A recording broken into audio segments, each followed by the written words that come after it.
Salut à tous, je m'appelle Antoine Caron et je suis heureux de vous accueillir sur cette chaîne dédiée à la pêche. Ici, je partage des astuces sur la pêche, le choix des appâts et des leurres, et j'aide également les débutants. Abonnez-vous pour rester toujours au courant. Et maintenant, passons au sujet du jour. Bonjour à tous, dans cette vidéo, je vais vous parler du choix des hameçons aux méthodes feeder et de leur importance pour la pêche de spécimens. Je vais vous expliquer comment sélectionner les hameçons adaptés en fonction des conditions de pêche et des espèces ciblées. Nous aborderons également quelques astuces pour optimiser vos chances de réussite lors de vos sessions de pêche. Restez avec moi pour découvrir des conseils pratiques qui vous aideront à améliorer vos techniques de pêche. C'est parti! Écoutez cet article méthode feeder et spécimens en eau douce. Le méthode feeder et la pêche des spécimens ont ouvert le champ des possibilités.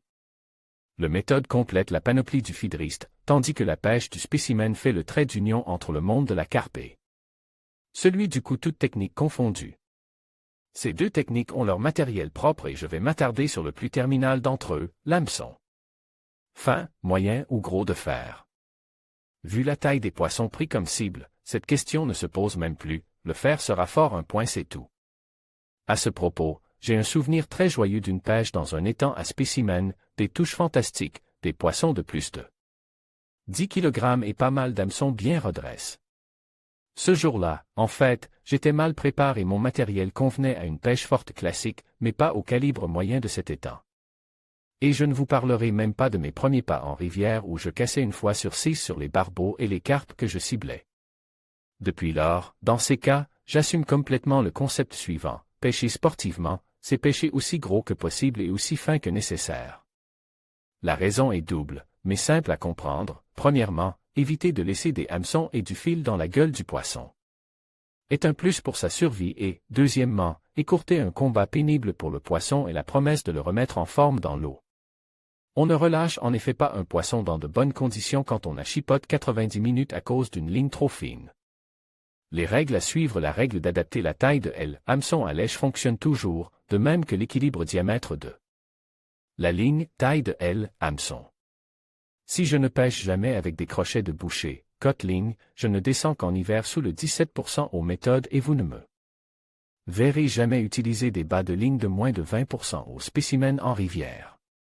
Pour ces pêches, un hameçon doit avoir les qualités suivantes, avoir un fer fort et une trempe parfaite, être compact donc léger et solide, favoriser l'autoferrage des choix satisfaisants qu'Amazon T360 en 14 à 10, peu connu. Le T360 est un circle hook tout comme le Guru QM1. Il reprend les qualités de ce dernier en lui ajoutant une meilleure trempe, pour plus de durabilité, et un prix inférieur, ce qui est une double bonne nouvelle.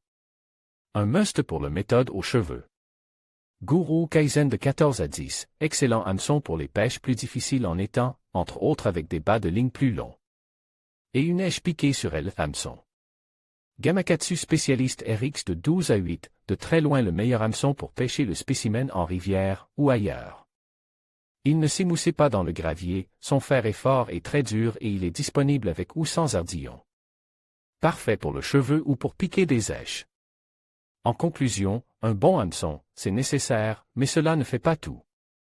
Du matériel équilibre, un bon ferrage et une technique de travail du poisson appropriée complètent la base, ne l'oublions pas. En conclusion, le choix des hameçons pour la méthode feeder est crucial pour maximiser vos chances de succès lors de la pêche de spécimens. En tenant compte de la taille, de la forme et du type de matériau, vous pourrez adapter votre équipement aux conditions spécifiques de votre lieu de pêche. N'oubliez pas que l'expérimentation et l'observation sont essentielles pour affiner votre technique. En appliquant ces conseils, vous serez mieux préparé pour capturer ces poissons en recherche.